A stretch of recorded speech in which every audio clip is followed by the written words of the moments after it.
Hi hello ನಮಸ್ಕಾರ ಎಲ್ಲರಿಗೂ. Welcome back to my ಚಾನಲ್ಗೆ ಎಲ್ಲರಿಗೂ ಸ್ವಾಗತ. ಇವತ್ತು 10th ಪುಸ್ತಕದಲ್ಲಿ ಭಾಗ 2ರಲ್ಲಿ ಬರ್ತಕ್ಕಂಥ ಇತಿಹಾಸ ಪಾಠಗಳನ್ನು ನೋಡ್ತಾ ಹೋಗೋಣ. ಈ ಹಿಂದೆ ಕ್ಲಾಸಲ್ಲಿ ಹೇಳಿದ್ನಲ್ಲ, 10th ಫಸ್ಟ್ ಭಾಗದಲ್ಲಿ ಬರ್ತಕ್ಕಂಥ ಪಾಠಗಳು ಮಾಡಿದ್ದೆ. ಅದು ಮುಗ್ದಾದ್ಮೇಲೆ ಸೆಕೆಂಡ್ ಭಾಗದಲ್ಲಿ ಇರ್ತಕ್ಕಂಥ ಪಾಠಗಳನ್ನು ಮಾಡ್ತೀನಿ ಅಂತ ಹೇಳಿದ್ನಲ್ಲ. ಸೊ ಹಾಗಾಗಿ ಇವತ್ತಿನ ಕ್ಲಾಸ್ ಬಂದು ಭಾರತದ ಪ್ರಥಮ ಸ್ವಾತಂತ್ರ್ಯ ಸಂಗ್ರಾಮ ಈ ಪಾಠವನ್ನು ನೋಡ್ತಾ ಹೋಗೋಣ. ಓಕೆ, ಕ್ಲಾಸ್ ಸ್ಟಾರ್ಟ್ ಮಾಡೋಣ ಬನ್ನಿ. Good evening everyone. ಯಾರೆಲ್ಲ ಇನ್ನೂ ನನ್ನ ಚಾನಲ್ನ ಸಬ್ಸ್ಕ್ರೈಬ್ ಮಾಡ್ಕೊಳ್ಳದೆ ವಿಡಿಯೋನ ನೋಡ್ತಾ ಇದ್ದೀರೋ ದಯವಿಟ್ಟು ನನ್ನ ಚಾನಲ್ನ ಸಬ್ಸ್ಕ್ರೈಬ್ ಮಾಡ್ಕೊಳ್ಳಿ. ಯಾಕಂದರೆ ನೀವು ಸಬ್ಸ್ಕ್ರೈಬ್ ಮಾಡ್ಕೊಳ್ಳೋದ್ರಿಂದ ನನಗೆ ಇನ್ನೊಂದಿಷ್ಟು ಪ್ರೇರಣೆ ಸಿಗುತ್ತೆ ಇನ್ನೂ ಹೆಚ್ಚು ವಿಡಿಯೋ ಮಾಡೋದಕ್ಕೆ. ಸೊ ಹಾಗಾಗಿ ಸಬ್ಸ್ಕ್ರೈಬ್ ಮಾಡ್ಕೊಳ್ಳಿ. ಪ್ರೀವಿಯಸ್ ವಿಡಿಯೋಗಳನ್ನು ಸಹ ನೋಡಿ. 6th ರಿಂದ ಈ ಪಾಠಗಳನ್ನು ಮಾಡ್ತಾ ಬಂದೀನಿ. ಓಕೆ, ಕ್ಲಾಸ್ ಸ್ಟಾರ್ಟ್ ಮಾಡೋಣ ಬನ್ನಿ.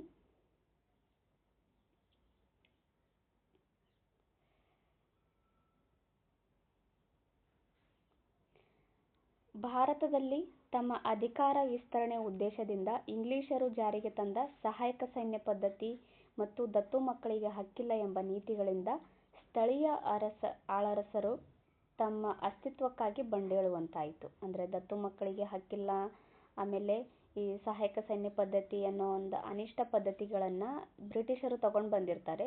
ಏನಂತಾರೆ, ನಿಮ್ಮ ಒಳ್ಳೆಯದಕ್ಕೋಸ್ಕರನೇ ಈ ನೀತಿಗಳನ್ನು ನಾವು ತಗೊಂಡು ಬಂದಿದ್ದೀವಿ ಅಂತ ಹೇಳ್ತಾರೆ. ಇದರಿಂದ ಈ ಸ್ಥಳೀಯ ಆಳರಸರು ತಮ್ಮ ಅಸ್ತಿತ್ವಕ್ಕಾಗಿ, ಅಂದರೆ ಇದರಿಂದಾಗಿ ತಮ್ಮ ಏನು ಸಾಮ್ರಾಜ್ಯಗಳನ್ನು ರಾಜ್ಯಗಳನ್ನು ಕಳೆದುಕೊಂಡಿರ್ತಾರಲ್ಲ, ಅವರು ತಮ್ಮ ಅಸ್ತಿತ್ವಕ್ಕಾಗಿ ಬ್ರಿಟಿಷರ ವಿರುದ್ಧ ಬಂಡೇಳುವಂತೆ ಆಗುತ್ತೆ. ಇನ್ನೊಂದೆಡೆ ಶಸ್ತ್ರಾಸ್ತ್ರ ನಿಷೇಧ ಕಾಯ್ದೆ ಬರುತ್ತೆ, ಇನಾಮ್ ಕಮಿಷನ್ ನೇಮಕ ಮುಂತಾದವುಗಳು ಭಾರತೀಯರಲ್ಲಿ ಬ್ರಿಟಿಷರ ಬಗ್ಗೆ ಅಸಮಾಧಾನ ಭಾವನೆಯನ್ನು ಮೂಡಿಸ್ತವೆ.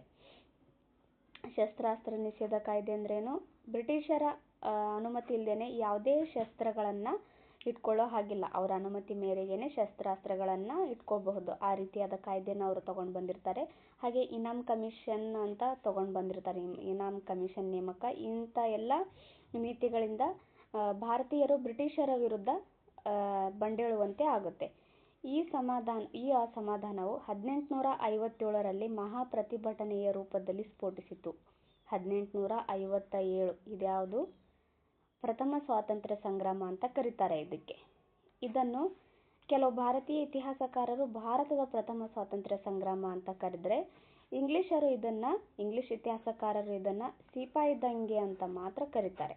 ಅಂದರೆ ಸಿಪಾಯಿಗಳು ದಂಗೆ ಹೇಳ್ತಾರೆ ಮೊಟ್ಟ ಮೊದಲನೇ ಬಾರಿಗೆ, ಆದ್ದರಿಂದ ಸಿಪಾಯಿ ದಂಗೆ ಮಾತ್ರ ಅಂತ ಕರೀತಾರೆ ಇಂಗ್ಲಿಷರು. ಬಟ್ ಭಾರತೀಯರು ಏನಂತಾರೆ, ಇದು ಭಾರತದ ಪ್ರಥಮ ಸ್ವಾತಂತ್ರ್ಯ ಸಂಗ್ರಾಮ ಅಂತ ಕರೀತಾರೆ. ಓಕೆ, ಈ ಪ್ರಥಮ ಸ್ವಾತಂತ್ರ್ಯ ಸಂಗ್ರಾಮಕ್ಕೆ ಕಾರಣಗಳು ಕೊಟ್ಟಿದ್ದಾರೆ. ಫಸ್ಟ್ ಒಂದು ಬಂದು ರಾಜಕೀಯ ಕಾರಣಗಳು ಬರ್ತವೆ. ಬ್ರಿಟಿಷರು ಜಾರಿಗೆ ತಂದಿದ್ದ ದತ್ತು ಮಕ್ಕಳಿಗೆ ಹಕ್ಕಿಲ್ಲ ಎಂಬ ನೀತಿಯ ಅನ್ವಯ ಸತಾರಾ, ಜೈಪುರ್, ಝಾನ್ಸಿ, ಉದಯ್ಪುರ್ ಮೊದಲಾದ ಸಂಸ್ಥಾನಗಳು ಈ ಬ್ರಿಟಿಷರ ವಶವಾಗ್ತವೆ. ನೋಡಿ, ದತ್ತು ಮಕ್ಕಳಿಗೆ ಹಕ್ಕಿಲ್ಲ ಎಂಬ ನೀತಿಯಡಿ ಬ್ರಿಟಿಷರು ಕಬಳಿಸಿದ ಮೊದಲ ಸಂಸ್ಥಾನ ಯಾವುದು ಅಂತ ಕೇಳಿದ್ರು ಹಿಂದೆ ಎಕ್ಸಾಮ್ಗಳಲ್ಲಿ. ಸತಾರಾ. ನೋಡಿ, ಫಸ್ಟ್ ಸತಾರಾ ಬ್ರಿಟಿಷರ ಒಳಗಾಗುತ್ತೆ. ಆಮೇಲೆ ಜೈಪುರ್, ಝಾನ್ಸಿ, ಉದಯ್ಪುರ್ ಈ ರೀತಿಯಾದ ಒಂದೊಂದಾಗಿ ಸಾಮ್ರಾಜ್ಯಗಳನ್ನು ಅವರು ತಮ್ಮ ವಶಕ್ಕೆ ತೆಗೆದುಕೊಳ್ತಾರೆ. ಡಾಲ್ ಹೌಸಿಯು ತಂಜಾವೂರು ಮತ್ತು ಕರ್ನಾಟಿಕ್ ನವಾಬರಿಗಿದ್ದ ರಾಜ ಪದವಿಗಳನ್ನು ರದ್ದುಪಡಿಸಿದನು. ರಾಜ ಪದವಿಗಳನ್ನು ಸಹ ಬ್ರಿಟಿಷರು ರದ್ದುಪಡಿಸ್ತಾರೆ. ಮೊಘಲ್ ಚಕ್ರವರ್ತಿ, ಔಧ್ನ ನವಾಬ ಮೊದಲಾದ ರಾಜರುಗಳನ್ನು ಇಂಗ್ಲಿಷರು ಅಧಿಕಾರದಿಂದ ಪದಚ್ಯುತಿಗೊಳಿಸ್ತಾರೆ. ನೋಡಿ, ಮೊಘಲ್ ಚಕ್ರವರ್ತಿನ ಆಮೇಲೆ ಔಧ್ನ ನವಾಬರನ್ನ ಇವರೇನು ಮಾಡ್ತಾರೆ, ಈ ರಾಜರುಗಳನ್ನು ಇಂಗ್ಲಿಷರು ಅಧಿಕಾರದಿಂದ ಪದಚ್ಯುತಿಗೊಳಿಸ್ತಾರೆ. ಪರಿಣಾಮವಾಗಿ ಇವರನ್ನು ಅವಲಂಬಿಸಿದ ಲಕ್ಷಾಂತರ ಸೈನಿಕರು ನಿರುದ್ಯೋಗಿಗಳಾಗುವಂಥ ಪರಿಸ್ಥಿತಿಯಲ್ಲಿ ಏರ್ಪಡುತ್ತೆ. ಇದು ಬ್ರಿಟಿಷರ ವಿರುದ್ಧದ 1857ರ ಪ್ರತಿಭಟನೆಗೆ ಪ್ರೇರಕವಾಯಿತು. ಅಂದರೆ ಇಷ್ಟೆಲ್ಲ ನೋವುಗಳನ್ನು ಅನುಭವಿಸಿರ್ತಾರಲ್ಲ ಭಾರತೀಯರು, ಭಾರತೀಯ ಸಾಮಾನ್ಯ ಜನರಾಗಿರಬಹುದು, ರಾಜ ಮಹಾರಾಜರಾಗಿರ್ಬೋದು, ಎಲ್ಲರೂ ಸಹ ಈ ಬ್ರಿಟಿಷರ ತಂದಿರತಕ್ಕಂಥ ಕೆಲವೊಂದಿಷ್ಟು ನೀತಿ ನಿಯಮಗಳಿಂದ ಅಸಮಾಧಾನಗೊಂಡಿರ್ತಾರೆ. ಆದ್ದರಿಂದ ಬ್ರಿಟಿಷರ ವಿರುದ್ಧ ಪ್ರತಿಭಟನೆಯನ್ನು ಮಾಡ್ತಾರೆ. ಅದನ್ನೇ 1857ರ ಮಹಾಸಂಗ್ರಾಮ ಅಥವಾ ಭಾರತದ ಪ್ರಥಮ ಸ್ವಾತಂತ್ರ್ಯ ಸಂಗ್ರಾಮ ಅಂತ ಕರೀತಾರೆ. ಇದು ಏನಾಗಿತ್ತು? ರಾಜಕೀಯ ಕಾರಣ ಆಗಿತ್ತು. ಸೊ ಹಾಗೆ ಆರ್ಥಿಕ ಕಾರಣ ಕೂಡ ಬರುತ್ತೆ. ಆರ್ಥಿಕ ಕಾರಣ ಯಾವ ರೀತಿಯಾಗಿತ್ತು ಅಂದರೆ, ಇಂಗ್ಲೆಂಡಿನಲ್ಲಾದ ಕೈಗಾರಿಕಾ ಕ್ರಾಂತಿಯ ಪರಿಣಾಮವಾಗಿ ಕರಕುಶಲತೆ ಮತ್ತು ದೇಶೀಯ ಕೈಗಾರಿಕೆಗಳು ಕ್ಷೀಣಿಸಿದವು. ಇಂಗ್ಲೆಂಡಿನಲ್ಲಿ ಏನಾಗುತ್ತೆ, ಕೈಗಾರಿಕೀಕರಣ ಅಂದರೆ ಕೈಗಾರಿಕೆ ಆ, ಅಲ್ಲಿ ಯಥೇಚ್ಛವಾಗಿ ಪ್ರಾರಂಭವಾಗ್ತವೆ. ಅದನ್ನೇ ಕೈಗಾರಿಕಾ ಕ್ರಾಂತಿ ಅಂತ ಕರೀತಾರೆ. ಇದರ ಪರಿಣಾಮವಾಗಿ ಕರಕುಶಲತೆ ಮತ್ತು ದೇಶೀಯ ಕೈಗಾರಿಕೆಗಳು, ಸಣ್ಣ ಪುಟ್ಟ ಗುಡಿ ಕೈಗಾರಿಕೆಗಳು ಅಂತೆಲ್ಲ ಇರ್ತಾವಲ್ಲ, ಅವುಗಳೆಲ್ಲ ನಾಶ ಆಗ್ತವೆ. ಇಂಗ್ಲೆಂಡ್ ವ್ಯಾಪಾರಿ ರಾಷ್ಟ್ರವಾಗಿರದೆ ಕೈಗಾರಿಕೆಗಳ ಕಾರ್ಯಾಗಾರವಾಗುತ್ತೆ. ಇಂಗ್ಲೆಂಡು ಕೇವಲ ವ್ಯಾಪಾರಿ ರಾಷ್ಟ್ರ ಆಗಿರೋದಿಲ್ಲ, ಇದು ಒಂದು ಕೈಗಾರಿಕೆಗಳ ಕಾರ್ಯಾಗಾರವಾಗಿ ಮಾರ್ಪಡುತ್ತೆ. ಭಾರತದಲ್ಲಿದ್ದಂತಹ ಕರಕುಶಲಗಾರರು ನಿರುದ್ಯೋಗಿಗಳಾಗ್ತಾರೆ. ವಿಶೇಷವಾಗಿ ಬಟ್ಟೆ ಮತ್ತು ಉಣ್ಣೆ ಕೈಗಾರಿಕೆಗಳು ಅವನತಿ ಹೊಂದಿ ನೇಕಾರಿಕೆ ವೃತ್ತಿಯವರು ಉದ್ಯೋಗವನ್ನು ಕಳೆದುಕೊಳ್ತಾರೆ. ಅವರು ಈ ಬಟ್ಟೆ ಮತ್ತು ಉಣ್ಣೆ ಕೈಗಾರಿಕೆಗಳು ಅವನತಿ ಹೊಂದ್ತವೆ. ಬಟ್ಟೆ ಮತ್ತು ಉಣ್ಣೆ ಕೈಗಾರಿಕೆಗಳು ಅವನತಿ ಹೊಂದಿದ್ದಾದ್ಮೇಲೆ ನೇಕಾರಿಕೆ ವೃತ್ತಿ ಕೂಡ ಕಾಮನ್ ಆಗಿ ಉದ್ಯೋಗ ಕಳೆದುಕೊಳ್ಳುವಂಥ ಪರಿಸ್ಥಿತಿ ಬರುತ್ತಲ್ಲ, ಆ ರೀತಿಯಾಗಿ ನಿರುದ್ಯೋಗ ಅಲ್ಲಿ ತಾಂಡವಾಡ್ತಾ ಇರುತ್ತೆ. ಗೃಹ ಕೈಗಾರಿಕೆಗಳು ಇದೇ ಬಗೆಯ ತೀವ್ರ ಆರ್ಥಿಕ ನಷ್ಟ ಅನುಭವಿಸಿ ಶಿಥಿಲಗೊಂಡವು. ಗೃಹ ಕೈಗಾರಿಕೆಗಳು ಕೂಡ ಆರ್ಥಿಕ ನಷ್ಟವನ್ನು ಅನುಭವಿಸ್ತವೆ. ಭಾರತದ ವಸ್ತುಗಳನ್ನು ಇಂಗ್ಲೆಂಡಿನಲ್ಲಿ ಮಾರಲು ಬ್ರಿಟಿಷರು ದುಬಾರಿ ಸುಂಕವನ್ನು ಹೇರಿದರು. ಅಂದರೆ ಭಾರತದಲ್ಲಿರ್ತಕ್ಕಂಥ ವಸ್ತುಗಳನ್ನು ಕೊಂಡೊಯ್ದು ಇಂಗ್ಲೆಂಡಿನಲ್ಲಿ ಮಾರ್ತಾರೆ. ಅದಕ್ಕೆ ಇಂಗ್ಲಿಷರು ಭಾರತದಲ್ಲಿರ್ತಕ್ಕಂಥ ನಮ್ಮ ವಸ್ತುಗಳನ್ನು ಇಂಗ್ಲೆಂಡಿಗೆ ಮಾರೋದಕ್ಕೆ ಬ್ರಿಟಿಷರು ಅದರ ಮೇಲೆ ದುಬಾರಿ ಸುಂಕವನ್ನು ಹೇರ್ತಾರೆ. ಇದರಿಂದ ಬ್ರಿಟಿಷರಿಗೆ ಲಾಭ ಆಗುತ್ತೆ ವಿನಃ ಭಾರತೀಯರಿಗೆ ಯಾವುದೇ ರೀತಿಯಾದ ಲಾಭ ಆಗೋದಿಲ್ಲ. ಹಾಗೆ ಭಾರತೀಯ ರೈತರಿಗೆ ಇದರಿಂದ ತುಂಬಾ ನಷ್ಟ ಆಗ್ತಾ ಇರುತ್ತೆ. ಭಾರತೀಯ ರೈತರಿಗೆ, ಆಮೇಲೆ ಭಾರತೀಯ ಕೈಗಾರಿಕಾ ವೃತ್ತಿಯನ್ನು ಯಾರು ಮಾಡ್ತಾ ಇರ್ತಾರಲ್ಲ ಅವರಿಗೆ, ಆಮೇಲೆ ಈ ಗುಡಿ ಕೈಗಾರಿಕೆಗಳು, ಭಾರತದಲ್ಲಿರ್ತಕ್ಕಂಥ ಗುಡಿ ಕೈಗಾರಿಕೆಗಳು ಎಲ್ಲವೂ ಕೂಡ ನಷ್ಟವನ್ನು ಅನುಭವಿಸ್ತಾ ಇರ್ತಾರೆ. ಜಮೀನ್ದಾರಿ ಪದ್ಧತಿಯಿಂದಾಗಿ ಸರ್ಕಾರ ಮತ್ತು ರೈತರ ಮಧ್ಯೆ ಇದ್ದ ಮಧ್ಯವರ್ತಿ ಜಮೀನ್ದಾರರು ಕೃಷಿಕರನ್ನ ಶೋಷಿಸುತ್ತಿದ್ದರು. ಈ ಜಮೀನ್ದಾರರು ಕೂಡ ಕೃಷಿಕರನ್ನ ಶೋಷಣೆ ಮಾಡ್ತಾ ಇರ್ತಾರೆ. ಕಂದಾಯ ವಸೂಲಿ ಮಾಡಲು ತಾಲೂಕುದಾರರಿಗೆ ನೀಡಿದ್ದ ಹಕ್ಕುಗಳನ್ನು ಹಿಂಪಡೆಯಲಾಗುತ್ತೆ. ಇನಾಮ್ ಆಯೋಗ ನೇಮಿಸಿ ಇನಾಮ್ ಭೂಮಿಯನ್ನ ವಾಪಸ್ ಪಡೆಯಲಾಯಿತು. ಇನಾಮ್ ಅಂದ್ರೇನು, ಗಿಫ್ಟ್ ರೂಪದಲ್ಲಿ ಕೆಲವೊಂದಿಷ್ಟು ಭೂಮಿನ ಕೊಟ್ಟಿರ್ತಾರೆ. ಯಾರು ಈ ಪಂಡಿತರಾಗಿರಬಹುದು, ಈ ಸೈನಿಕರಾಗಿರ್ಬೋದು, ಅವ್ರುಗಳಿಗೆ ಇನಾಮ್ ಅಂತೇಳಿ ಕೆಲವೊಂದಿಷ್ಟು ಭೂಮಿಗಳನ್ನು ಕೊಟ್ಟಿರ್ತಾರೆ ಅವರಿಗೆ ಫ್ರೀಯಾಗಿ. ಅದನ್ನೆಲ್ಲ ಇನಾಮ್ ಆಯೋಗವನ್ನು ನೇಮಕ ಮಾಡಿ ಇನಾಮ್ ಭೂಮಿಯನ್ನು ವಾಪಸ್ ಪಡಿತಾರೆ. ಇದರಿಂದಾಗಿ ಕೃಷಿಕರು ತೀವ್ರವಾಗಿ ಅವಮಾನ ಮತ್ತು ಆರ್ಥಿಕ ಸಂಕಷ್ಟವನ್ನು ಅನುಭವಿಸ್ತಾರೆ. ಇದು ಕೂಡ ರೈತರು ಈ ಮಹಾನ್ ಪ್ರತಿಭಟನೆಗೆ ಕಾರಣವಾಗ್ತಾರೆ. ರೈತರ ಮಹಾನ್ ಪ್ರತಿಭಟನೆಗೆ ಕಾರಣವಾಗುತ್ತೆ, ಆರ್ಥಿಕ ಕಾರಣ ಕೂಡ. ಓಕೆ, ನೆಕ್ಸ್ಟು ಆಡಳಿತಾತ್ಮಕ ಕಾರಣಗಳು ಬರ್ತವೆ. ಇಂಗ್ಲಿಷರು ಹೊಸ ನಾಗರಿಕ ಮತ್ತು ಅಪರಾಧ ಕಾಯ್ದೆಗಳನ್ನು ಜಾರಿಗೆ ತಗೊಂಡು ಬರ್ತಾರೆ. ಕಾನೂನಿನಲ್ಲಿ ಪಕ್ಷಪಾತ ಮತ್ತು ಭಾರತೀಯರಿಗೆ ಪ್ರತ್ಯೇಕ ನಿಯಮಗಳು ಅನ್ವಯವಾಗ್ತಾ ಇದ್ವು. ಅಂದರೆ ಈ ಕಾನೂನಿನಲ್ಲೂ ಕೂಡ ಬ್ರಿಟಿಷರಿಗೆ ಭಾರತೀಯರಿಗೆ ಅಂತ ಪಕ್ಷಪಾತ ಮಾಡ್ತಾ ಇರ್ತಾರೆ. ಅಲ್ಲಿ ಹೆಚ್ಚಾಗಿ ಅನ್ನೋದಕ್ಕಿಂತ ಎಲ್ಲರೂ ಸಹ ಅದು ನ್ಯಾಯಾಲಯಗಳಲ್ಲಿ ಇಂಗ್ಲಿಷರೇ ಇರ್ತಾ ಇರ್ತಾರೆ. ಹಾಗಾಗಿ ಅವರು ಇಂಗ್ಲಿಷರ ಪರವಾಗಿನೇ ನ್ಯಾಯವನ್ನು ಕೊಡ್ತಾ ಇರ್ತಾರೆ. ಭಾರತೀಯರಿಗೆ ಇದರಿಂದ ಭಾರತೀಯರಿಗೆ ಪಕ್ಷಪಾತ ಮಾಡ್ತಾ ಇರ್ತಾರೆ. ಇಲ್ಲಿ ಭಾರತೀಯರಿಗೆ ಪ್ರತ್ಯೇಕ ನಿಯಮಗಳನ್ನು ಅನ್ವಯ ಮಾಡ್ತಾ ಇರ್ತಾರೆ. ಆಂಗ್ಲ ಭಾಷೆಯು ನ್ಯಾಯಾಲಯದ ಭಾಷೆಯಾಗಿತ್ತೆ. ಇಂಗ್ಲಿಷ್ ನ್ಯಾಯಾಧೀಶರು ಬಹುತೇಕವಾಗಿ ಇಂಗ್ಲಿಷರ ಪರವಾಗಿ ನ್ಯಾಯ ನೀಡ್ತಾ ಇದ್ರು. ಹೊಸ ಕಾನೂನಿನ ಆಶಯಗಳು ಜನರಿಗೆ ಅರಿವಾಗ್ಲೇ ಇಲ್ಲ. ಅಂದರೆ ಹೊಸ ಕಾನೂನುಗಳು ಇದೇನು ಜನರಿಗೆ ಗೊತ್ತಾಗ್ತಾ ಇರಲಿಲ್ಲ. ಅಲ್ಲಿ ಹೆಚ್ಚಾಗಿ ಇಂಗ್ಲಿಷ್ ಶಿಕ್ಷಣವನ್ನು ಪಡೆದಿರ್ತಾ ಇರಲಿಲ್ಲ ಭಾರತೀಯರು. ಹಾಗಾಗಿ ಅವರು ತಂದಿರತಕ್ಕಂಥ ಹೊಸ ಕಾನೂನುಗಳು, ಅದರ ಆಶಯಗಳು ಜನರಿಗೆ ಅರಿವಾಗ್ತಾ ಇರಲಿಲ್ಲ. ಓಕೆ, ನೆಕ್ಸ್ಟು ಸೈನಿಕ ಕಾರಣಗಳು ಬರ್ತವೆ. ಬ್ರಿಟಿಷರ ಸೈನ್ಯದಲ್ಲಿ ಭಾರತೀಯ ಸಿಪಾಯಿಗಳ ಸ್ಥಿತಿಯು ಶೋಚನೀಯವಾಗಿರುತ್ತೆ. ಆಂಗ್ಲ ಸೈನಿಕರಿಗಿದ್ದ ಸ್ಥಾನಮಾನ, ವೇತನ, ಬಡ್ತಿಯ ಅವಕಾಶಗಳು ಭಾರತೀಯ ಸಿಪಾಯಿಗಳಿಗೆ ಇರ್ತಾ ಇರೋದಿಲ್ಲ. ಅಂದರೆ ಈ ಬ್ರಿಟಿಷ್ ಸೈನಿಕರಿಗೆ ಹೆಚ್ಚಿನ ಸಂಬಳ ಇರುತ್ತೆ, ಅವರಿಗೆ ದುಡಿಮೆ ಕೂಡ ಕಡಿಮೆ ಇರುತ್ತೆ. ಹಾಗೆ ಭಾರತೀಯರಿಗೆ ದುಡಿಮೆ ಜಾಸ್ತಿ ಇರುತ್ತೆ, ಆದರೆ ಅವರಿಗೆ ಸಂಬಳ ಅಷ್ಟೊಂದಿರೋದಿಲ್ಲ. ಈ ಬ್ರಿಟಿಷ್ ಸೈನಿಕರಿಗಿದ್ದಷ್ಟು ಸಂಬಳ ಇರೋದಿಲ್ಲ, ಅವ್ರಿಗಿಂತ ಕಡಿಮೆ ಸಂಬಳವನ್ನು ಕೊಡ್ತಾ ಇರ್ತಾರೆ. ಈ ಬಡ್ತಿ ಮಾಡೋದ್ರಲ್ಲಿ ಆಗಿರಬಹುದು, ಅವರ ಸ್ಥಾನಮಾನ ಆಗಿರಬಹುದು, ಎಲ್ಲವೂ ಕೂಡ ಆಂಗ್ಲ ಸೈನಿಕರಿಗಿಂತ ಕಡಿಮೆ ರೀತಿಯಲ್ಲಿ ಅವರಿಗಿರುತ್ತೆ. ಭಾರತೀಯ ಸೈನಿಕರನ್ನ ಸಾಗರೋತ್ತರ ಸೇವೆಗೆ ಒತ್ತಾಯಿಸಿದ್ದು ಧಾರ್ಮಿಕವಾಗಿ ಸೈನಿಕರನ್ನ ಪ್ರಚೋದಿಸಿತು. ಅಂದ್ರೆ ಸಾಗರವನ್ನ ದಾಟಿ ಬೇರೆ ಕಡೆ ಹೋಗಿ ಕೆಲಸ ನಿರ್ವಹಿಸ್ತಿದ್ರೆ ಅವರಿಗೆ ಪುನಃ ಭಾರತಕ್ಕೆ ಬಂದಾಗ ಅಂದ್ರೆ ಧರ್ಮದಲ್ಲಿ ಅವರನ್ನ ತೆಗ್ದಿಡುವಂತ ಸ್ಥಿತಿಯಲ್ಲಿರುತ್ತೆ. ಸಾಗರೋತ್ತರವಾಗಿ ಕೆಲಸ ಮಾಡೋದಕ್ಕೆ ಆ ಧರ್ಮದಲ್ಲಿ ಅನುಮತಿ ಇರೋದಿಲ್ಲ. ಈ ರೀತಿಯಾಗಿ ಭಾರತೀಯ ಸೈನಿಕರನ್ನ ಸಾಗರೋತ್ತರ ಸೇವೆಗೆ ಒತ್ತಾಯಿಸಿದ್ದು ಧಾರ್ಮಿಕವಾಗಿ ಸೈನಿಕರನ್ನ ಪ್ರಚೋದನೆ ಮಾಡಿದ ಹಾಗೆ ಆಗುತ್ತೆ. ಓಕೆ, ಇನ್ನೊಂದು ಕಾರಣ ಬರುತ್ತೆ, ತತ್ಕ್ಷಣದ ಕಾರಣ ಅಂತ. ಈ ಹಿಂದೆ ಎಕ್ಸಾಮ್ಗಳಲ್ಲಿ ಸಾಕಷ್ಟು ಸರಿ ಕೇಳಿದ್ದಾರೆ. 1857ರ ಈ ಪ್ರಥಮ ಸ್ವಾತಂತ್ರ್ಯ ಸಂಗ್ರಾಮಕ್ಕೆ ತತ್ಕ್ಷಣದ ಕಾರಣ ಏನು ಅಂತ ಕೇಳಿದ್ರು. ಸೊ ಇಲ್ಲಿ ಇದೆ ತತ್ಕ್ಷಣದ ಕಾರಣ, ಹೇಳ್ತೀನಿ. ಹೋರಾಟದ ಸ್ಫೋಟ ಮತ್ತು ಹರಡುವಿಕೆ ಅಂತ ಕೊಟ್ಟಿದ್ದಾರೆ. ಇಂಗ್ಲಿಷ್ ಸೇನೆಯಲ್ಲಿದ್ದ ಹೆಚ್ಚಿನ ಪ್ರಮಾಣದ ಭಾರತೀಯ ಸಿಪಾಯಿಗಳು ತಾವೆಲ್ಲರೂ ಒಂದಾಗಿ ಹೋರಾಡಿದರೆ ಇಂಗ್ಲಿಷರನ್ನ ಭಾರತದಿಂದ ಓಡಿಸಬಹುದು ಎಂಬ ಆತ್ಮವಿಶ್ವಾಸವನ್ನ ಹೊಂದಿದ್ರು. ಎಲ್ಲ ಧರ್ಮದವರು ಅಲ್ಲಿ ಸೈನಿಕರಾಗಿ ಸೇವೆ ಸಲ್ಲಿಸ್ತಾ ಇರ್ತಾರೆ. ಅವರೇನು, ನಾವೆಲ್ಲರೂ ಒಂದಾಗಿ ಬ್ರಿಟಿಷರ ವಿರುದ್ಧ ಹೋರಾಟ ಮಾಡಿದ್ರೆ ನಾವು ಖಂಡಿತವಾಗೂ ಗೆಲ್ಲಬಹುದು, ಬ್ರಿಟಿಷರನ್ನ ನಮ್ಮ ಭಾರತದಿಂದ ಓಡಿಸಬಹುದು ಅಂತ ಅವರಲ್ಲಿ ಆತ್ಮವಿಶ್ವಾಸ ಮೂಡುತ್ತೆ.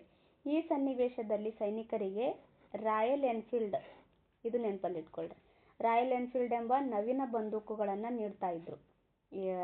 ಸೈನಿಕರಿಗೆ ರಾಯಲ್ ಎನ್ಫೀಲ್ಡ್ ಎಂಬ ಹೊಸ ಬಂದೂಕುಗಳು ಪರಿಚಯ ಮಾಡ್ತಾರೆ. ಬಂದೂಕುಗಳಿಗೆ ಉಪಯೋಗಿಸುತ್ತಿದ್ದ ತುಪಾಕಿಗಳಿಗೆ ಹಂದಿ ಮತ್ತು ಹಸುವಿನ ಕೊಬ್ಬನ್ನ ಸವರಿದ್ದಾರೆಂದು ಎಂಬ ವದಂತಿ ಹಬ್ಬಿತು.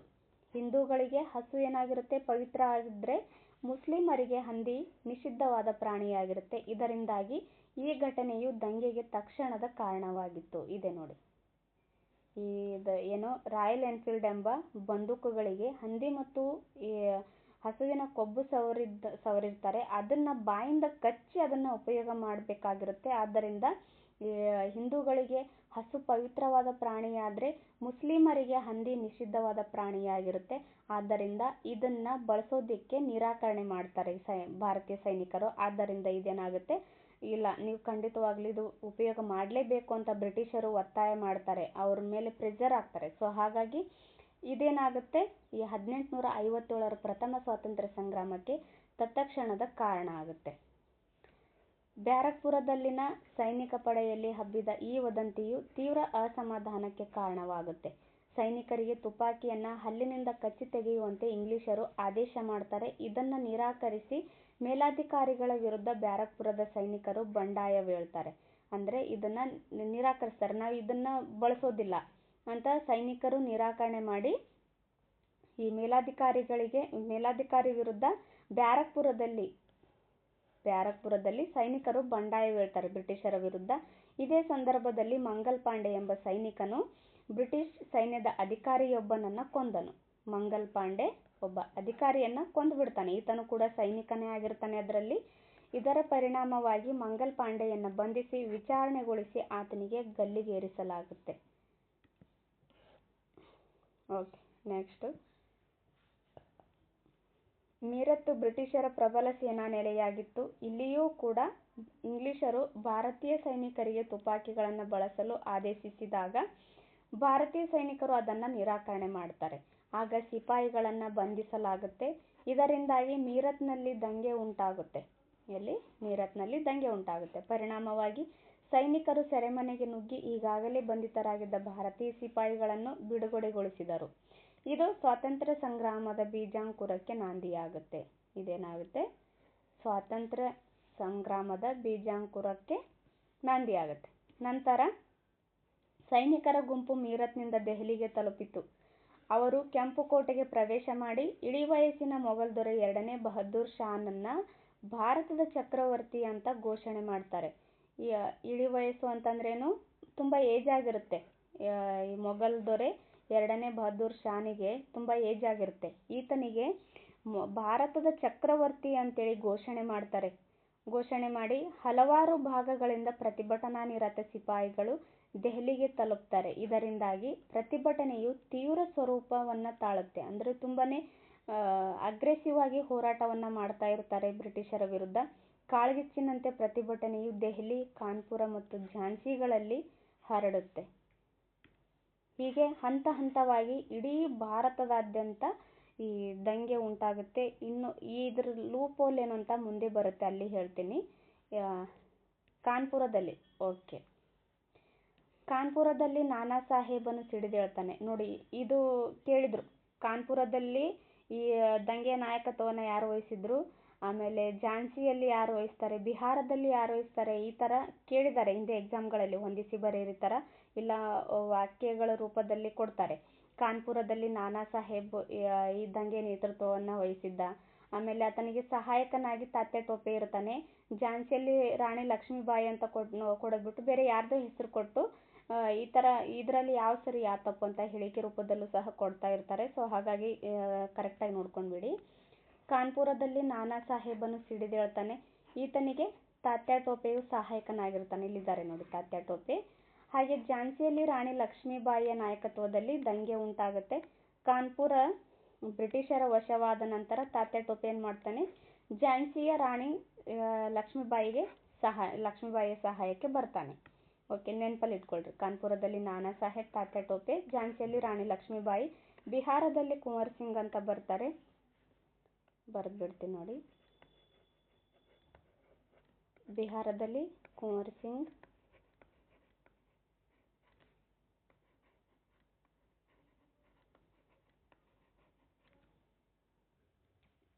ಹಾಗೆ ಲಕ್ನೋದಿಂದ ಬೇಗಂ ಹಜರತ್ ಮಹಲ್ ಅವರು ಈ ದಂಗೆ ನೇತೃತ್ವವನ್ನು ವಹಿಸಿರ್ತಾರೆ. ಬೇಗಂ ಹಜರತ್ ಮಹಲ್.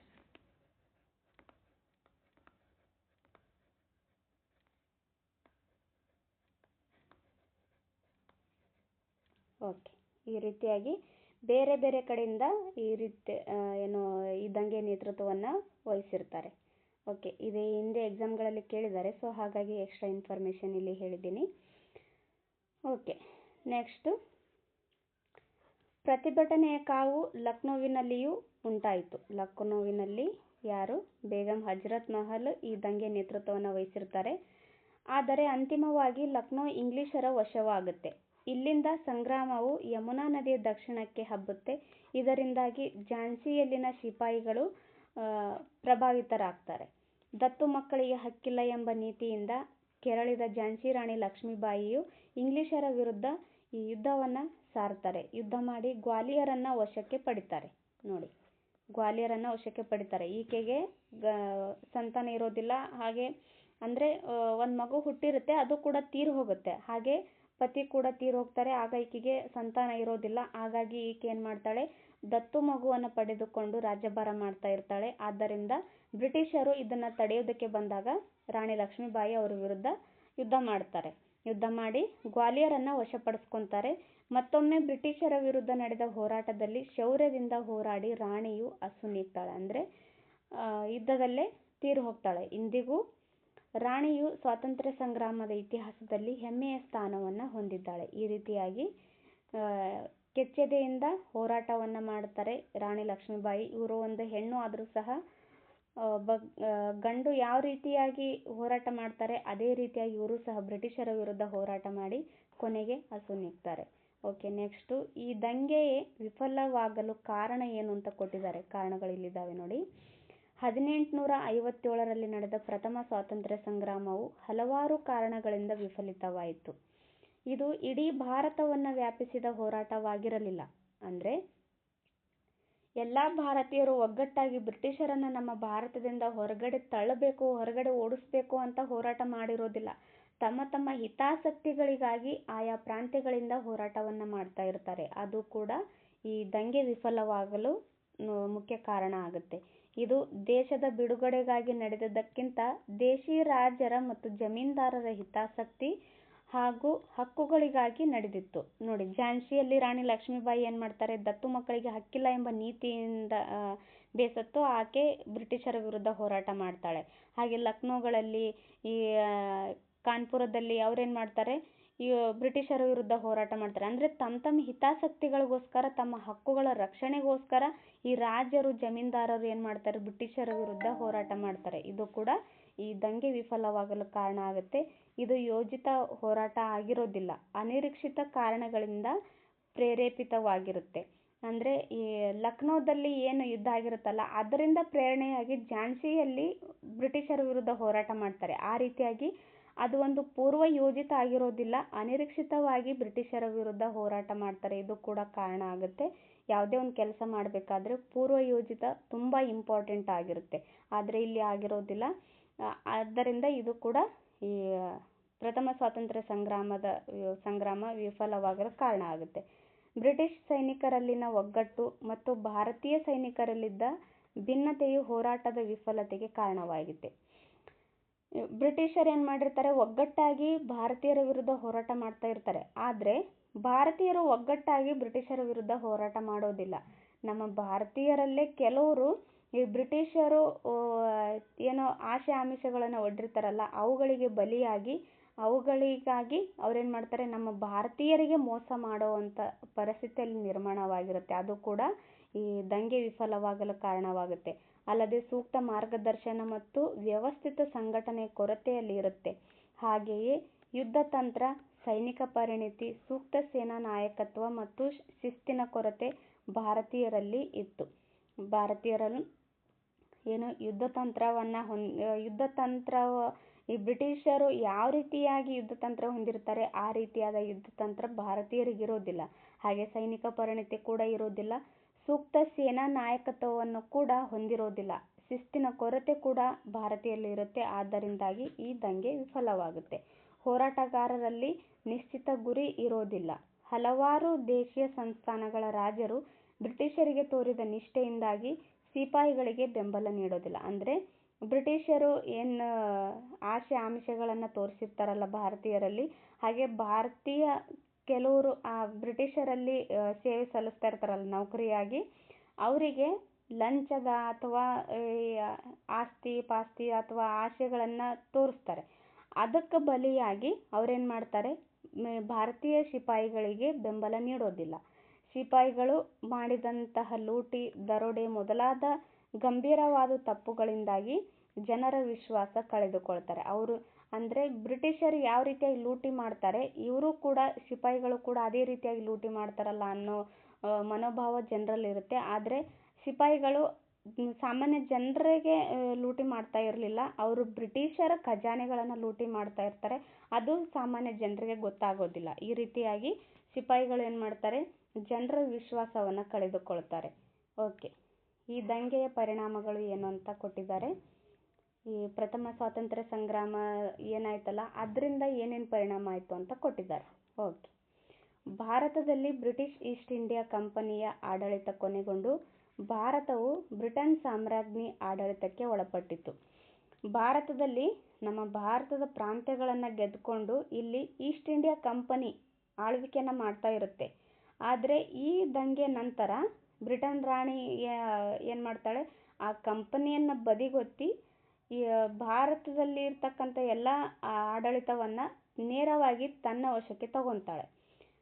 ಭಾರತದ ವ್ಯವಹಾರಗಳನ್ನು ಬ್ರಿಟಿಷ್ ಪಾರ್ಲಿಮೆಂಟಿನ ಭಾರತದ ವ್ಯವಹಾರಗಳ ಕಾರ್ಯದರ್ಶಿಗೆ ಒಪ್ಪಿಸಲಾಗುತ್ತೆ. 1858ರಲ್ಲಿ ಬ್ರಿಟನ್ ರಾಣಿಯು ಘೋಷಣೆಯನ್ನು ಹೊರಡಿಸ್ತಾಳೆ. ಈ ಘೋಷಣೆಯನ್ನು ಭಾರತೀಯ ಮಹಾಸನ್ನದು ಅಥವಾ ಮ್ಯಾಗ್ನಾ ಕಾರ್ಟ ಅಂತ ಕರೆಯಲಾಗುತ್ತೆ. ಅದರಲ್ಲಿ ಈ ರೀತಿಯಾದ ಅಂಶಗಳನ್ನು ಪ್ರಸ್ತಾಪನೆ ಮಾಡಲಾಗಿದೆ. ಇಲ್ಲಿದೆ ನೋಡಿ. ಕಂಪನಿಯು ದೇಶಿ ರಾಜ್ಯರೊಂದಿಗೆ ಮಾಡಿಕೊಂಡಿದ್ದ ಒಪ್ಪಂದಗಳನ್ನು ಅಂಗೀಕರಿಸಲಾಗುತ್ತೆ. ಅಂದರೆ ದೇಶಿ ರಾಜ್ಯಗಳೊಂದಿಗೆ ಏನು ಒಪ್ಪಂದವನ್ನು ಮಾಡ್ಕೊಂಡಿರ್ತಾರಲ್ಲ, ಅದನ್ನು ಅಂಗೀಕಾರ ಮಾಡಲಾಗುತ್ತೆ. ಹಾಗೆ ಸಾಮ್ರಾಜ್ಯ ವಿಸ್ತರಣೆಯ ಅಪೇಕ್ಷೆಯನ್ನು ಕೈಬಿಡಲಾಗುತ್ತೆ. ಇವರೇನು ಒಂದೊಂದೇ ಪ್ರಾಂತ್ಯಗಳನ್ನು ತಮ್ಮ ವಶಕ್ಕೆ ತೆಗೆದುಕೊಂಡು ಇಡೀ ಭಾರತವನ್ನು ತಮ್ಮ ಕಪಿಮುಷ್ಟಿಗೆ ತಗೋಬೇಕು ಅಂತ ಮಾಡಿರ್ತಾರಲ್ಲ, ಆ ಅಪೇಕ್ಷೆಯನ್ನು ಕೈ ಬಿಡ್ತೀವಿ ಅಂತ ಹೇಳ್ತಾಳೆ ಬ್ರಿಟನ್ ರಾಣಿ. ಭಾರತೀಯರಿಗೆ ಸುಭದ್ರ ಸರ್ಕಾರವನ್ನು ನೀಡ್ತೀವಿ ಅಂತ ಹೇಳ್ತಾಳೆ. ಕಾನೂನಿನ ಮುಂದೆ ಸಮಾನತೆ, ಅಂದರೆ ಕಾನೂನಿನ ಮುಂದೆ ಬ್ರಿಟಿಷರಿಗೆ ಒಂದು ನ್ಯಾಯ ಇರುತ್ತೆ, ಭಾರತೀಯರಿಗೆ ಒಂದು ನ್ಯಾಯ ಇರುತ್ತೆ. ಬ್ರಿಟಿಷರ ಪರವಾಗಿ ಎಲ್ಲ ನ್ಯಾಯಗಳನ್ನು ನೀಡ್ತಾ ಇರ್ತಾರಲ್ಲ, ಸೊ ಹಾಗಾಗಿ ಈಕೆ ಕಾನೂನಿನ ಮುಂದೆ ಸಮಾನತೆಯನ್ನು ನೀಡ್ತೀವಿ ಅಂತ ಹೇಳ್ತಾಳೆ. ಧಾರ್ಮಿಕ ಸಹಿಷ್ಣುತೆಯೊಂದಿಗೆ ಧಾರ್ಮಿಕ ವಿಷಯಗಳಲ್ಲಿ ಹಸ್ತಕ್ಷೇಪ ಮಾಡೋದಿಲ್ಲ ಅಂತಲೂ ಕೂಡ ಹೇಳ್ತಾಳೆ. ಓಕೆ, ನೆಕ್ಸ್ಟು ಭಾರತೀಯರ ಪ್ರೀತಿ, ಬೆಂಬಲ, ವಿಶ್ವಾಸವಿಲ್ಲದಿದ್ದರೆ ನಾವು ಶಾಂತಿಯಿಂದ ಆಳ್ವಿಕೆ ಮಾಡಲು ಸಾಧ್ಯವಿಲ್ಲ ಎಂಬುದು ಬ್ರಿಟಿಷರು ಅರಿತುಕೊಳ್ಳುತ್ತಾರೆ. ಈ ಘಟನೆ ಭಾರತೀಯರ ಸ್ವಾತಂತ್ರ್ಯ ಹೋರಾಟಕ್ಕೆ ಹೊಸ ದಿಕ್ಸೂಚಿಯನ್ನು ನೀಡುತ್ತೆ. ಭಾರತೀಯರು ಇನ್ನು ಮುಂದೆ ಹೋರಾಟದ ಪರ್ಯಾಯ ಮಾರ್ಗವನ್ನು ಹುಡುಕಿಕೊಳ್ಳುವ ಅನಿವಾರ್ಯತೆಯನ್ನು ಕೂಡ ಕಂಡುಕೊಳ್ತಾರೆ. ನೋಡಿ, ಈ ಒಂದು ಪಾಠದಿಂದ ಎಷ್ಟೆಲ್ಲ ಕ್ವಶನ್ ರೈಸ್ ಆಗಿದಾವೆ ಅಂತಂದರೆ, ಹಿಂದೆ ನಡೆದಿರ್ತಕ್ಕಂಥ ಕ್ವಶನ್ಸ್ಗಳನ್ನು ನೀವು ಒಮ್ಮೆ ತೆಗೆದು ನೋಡ್ರಿ. TET GPSTRಗೆ ತುಂಬಾ ಕ್ವಶನ್ಸ್ ಕೇಳಿದ್ದಾರೆ. ಸೊ ಹಾಗಾಗಿ ಈ ಪಾಠ ತುಂಬಾ ಇಂಪಾರ್ಟೆಂಟ್, ಯಾರೂ ಸ್ಕಿಪ್ ಮಾಡಬೇಡಿ. ಒಂದೊಂದು ಅಕ್ಷರನೂ ಕೂಡ ತುಂಬ ಇಂಪಾರ್ಟೆಂಟು. GPSTRಗೆ ಡಿಸ್ಕ್ರಿಪ್ಟಿವ್ ರೈಟಿಂಗ್ ಇರುತ್ತಲ್ಲ, ಅದರಲ್ಲಿ ಕೇಳಿದ್ದಾರೆ ಈ ಪ್ರಥಮ ಸ್ವಾತಂತ್ರ್ಯ ಸಂಗ್ರಾಮದ ಕಾರಣಗಳನ್ನು ಕೊಡಿ, ಆಮೇಲೆ ಅದರ ಪರಿಣಾಮಗಳೇನಾದವು, ಅದು ವಿಫಲವಾಗಲು ಕಾರಣಗಳೇನು, ಈ ರೀತಿಯಾದ ತುಂಬಾ ಕ್ವಶನ್ಸ್ ರೈಸ್ ಆಗಿದ್ದಾವೆ. ಸೊ ಹಾಗಾಗಿ ತುಂಬ ಇಂಪಾರ್ಟೆಂಟ್ ನೋಡಿ ಈ ಪಾಠ, ಚೆನ್ನಾಗಿ ಕೇಳಿರಿ. ಓಕೆ, ನೆಕ್ಸ್ಟು ಬಿಟ್ಟ ಸ್ಥಳಗಳು ತುಂಬಿರಿ ಅಂತ ಕ್ವಶನ್ಸ್ ಬಂದಿದ್ದಾವೆ. ಈ ಬಿಟ್ಟ ಸ್ಥಳಗಳನ್ನು ತುಂಬ್ತಾ ಹೋಗೋಣ. ಓಕೆ, 1857ರ ಹೋರಾಟವನ್ನು ಬ್ರಿಟಿಷ್ ಇತಿಹಾಸಕಾರರು ಡ್ಯಾಶ್ ಎಂದು ಕರೆದಿದ್ದಾರೆ ಅಂತ ಕೊಟ್ಟಿದ್ದಾರೆ ಇಲ್ಲಿ. ಇದನ್ನು ಬ್ರಿಟಿಷ್ ಇತಿಹಾಸಕಾರರು ಸಿಪಾಯಿ ದಂಗೆ ಅಂತ ಕರೀತಾರೆ.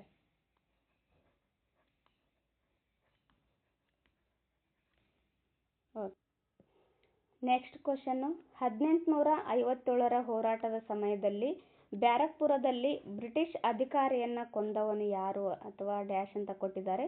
ಮಂಗಲ್ ಪಾಂಡೆ ಬ್ರಿಟಿಷ್ ಅಧಿಕಾರಿಯನ್ನು ಕೊಂದು ಹಾಕ್ತಾರೆ. ಮಂಗಲ್ ಪಾಂಡೆ.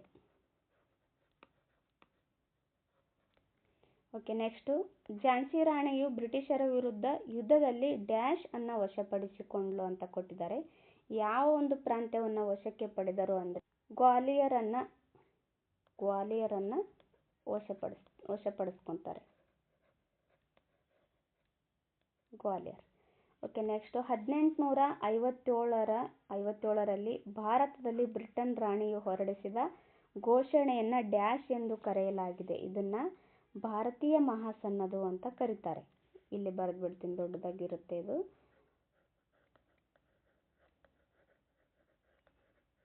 ಭಾರತೀಯ ಮಹಾಸನ್ನದು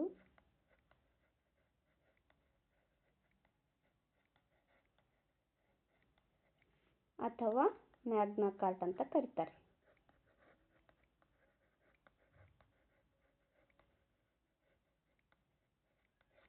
ಓಕೆ,